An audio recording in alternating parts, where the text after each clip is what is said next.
Next point जो हमारे पास आता है वो ड्रग डिस्ट्रीब्यूशन आता है। ड्रग जो होता है वो रिवर्सिबली लीव कर होता है ब्लड स्ट्रीम में और एंटर होता है इंटरस्टिशियल टिश्यू या एक्सेस सेलुलर फ्लूइड में या टिश्यू में।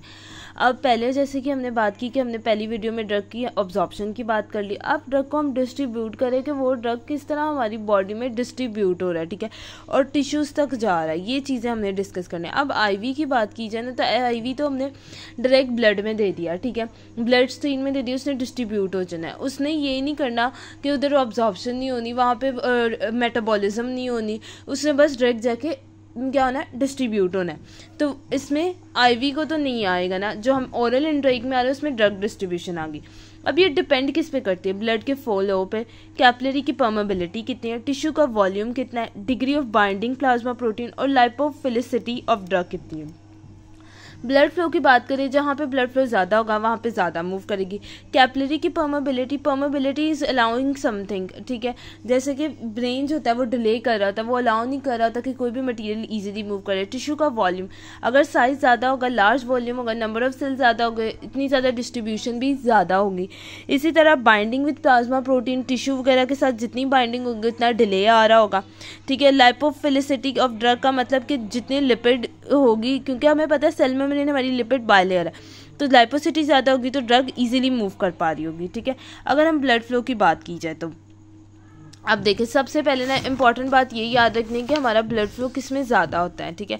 अब इसे कार्डिक आउटपुट भी कहते हैं। अक्सर औकात पेशेंट पूछ लेते हैं क्वेश्चन पेपर में कि कार्डिक आउटपुट क्या है या ब्लड फ्लो क्या है, तो आपको पता होना चाहिए cardiac output is a blood flow, ठीक है। अब देखें हमारे पास क्या होते हैं कि रेट ऑफ ब्लड फ्लो जो है, rate of blood flow tissue capillaries में वेरी वाइडली कर रहता है। ब्लड फ्लो जो होता है वस्कुलर वेजल रिच ऑर्गन, हमें पता है हमारे ब्रेन, लिवर और किडनी में क्या है, ब्लड फ्लो ज़्यादा होता है as compared to skeletal muscle, ठीक है, या एडिपोज टिश्यू या स्किन या विसरस वगैरह में कम होता है। ब्रेन में सबसे पहले लिवर में और किडनी में जा रहा है, ठीक है। अब हमने कहा कि हमारी जो सेल मेम्ब्रेन है, बेसिक बातें हम कर लेते हैं कि वो लिपिड बायलेयर है। हमने कहा ब्रेन में जो है, पहली बात की ब्रेन में ज़्यादा है, दूसरा हमने कहा कि हमारी मेम्ब्रेन लिपिड बायलेयर है। अब हमने क्या करना है कि हमने ब्रेन तक एक ड्रग को पहुंचाना है, ठीक है। हम क्या करेंगे, हम उसे कहेंगे कि लिपिड वाली दो भाई, लिपिड बायलेयर है हमारी सेल मेम्ब्रेन, वो अलाउ करेगी इसको गुजरने में, तो हम ब्रेन तक जल्दी भी जा सकते हैं। इसी तरह हम क्या करते हैं, प्रोपोफॉल दे रहे होते हैं, जो हमारे पास क्या है, लिपिड बायलेयर है जिसकी लिपोफिलिसिटी ज़्यादा है, वो रैपिडली डिस्ट्रीब्यूट हो जाती है सीएनएस में जाके, यहाँ पे ये लिखा हुआ है।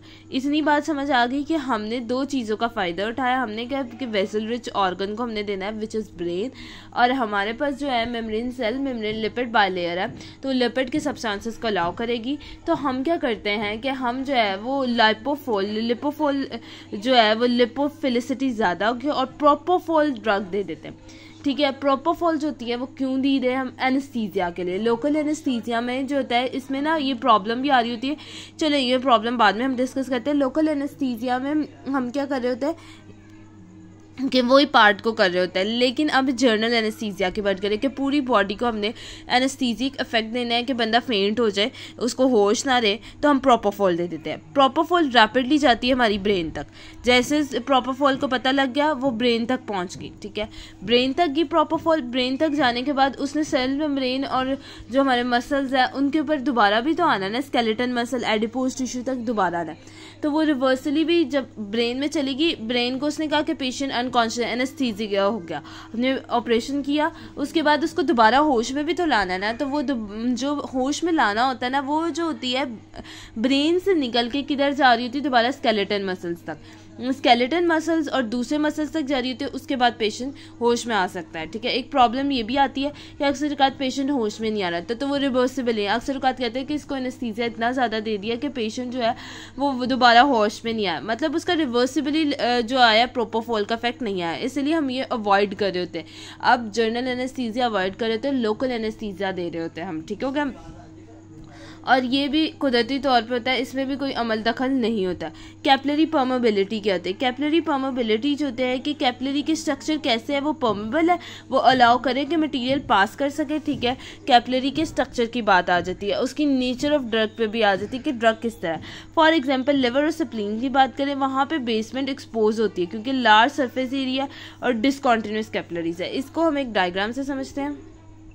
स्ट्रक्चर ऑफ लिवर कैपिलरीज देखें, यहाँ पे ना स्लेट जंक्शन प्रेजेंट होता है। ये स्लेट जंक्शन जो होता है ये सब्सटेंस को अलाउ कर रहे होते हैं कि वो मूव कर सके और रैपिडली मूव कर सके, जबकि ब्रेन कैपिलरीज में देखें यहाँ पे कोई स्लेट जंक्शन नहीं है, ये एक ही मेम्ब्रेन है, मतलब जंक्शन नहीं प्रेजेंट, कैपिलरीज के दरमियान मेम्ब्रेन के दरमियान स्पेस नहीं कोई प्रेजेंट, तो वो अलाउ नहीं कर रहे होते कि वो जा सके। ठीक होगा, तो अब यहाँ पे भी देखें ना तो यही बात उन्होंने लिखी है कि लिवर जो होता है वो अलाउ कर रहा होता है कि जल्दी जल्दी जो है वो हमारे पास क्या हो कि जो स्ट्रक्चर है वो इजीली पास कर पाए। ठीक है, अब यहाँ पे स्पेसिफिक ट्रांसपोर्ट कैरियर लेके जा रहे होते हैं जिसे हम लेवोडोपा कह रहे हैं। ठीक है, सॉल्युबल ड्रग हो जो सीएनएस में पेनेट्रेट करती है और एंडोथेलियम सेल मेम्ब्रेन में दे रही होती है। ठीक होगा, जो ड्रग का जिस साइड पे एक्शन है ना हम उस ड्रग को उस जगह पे दे देते हैं। ठीक होगा, ये हमारे पास आ गई। देन इसके बाद प्लाज्मा प्रोटीन आती है, रिवर्सिबली जो बाइंड कर रही होती है ड्रग के साथ नॉन डिफ्यूजिबल फॉर्म में स्लोली वास्कुलर कंपार्टमेंट में जा रही होती है, वो प्लाज्मा प्रोटीन होती है। ठीक होगा,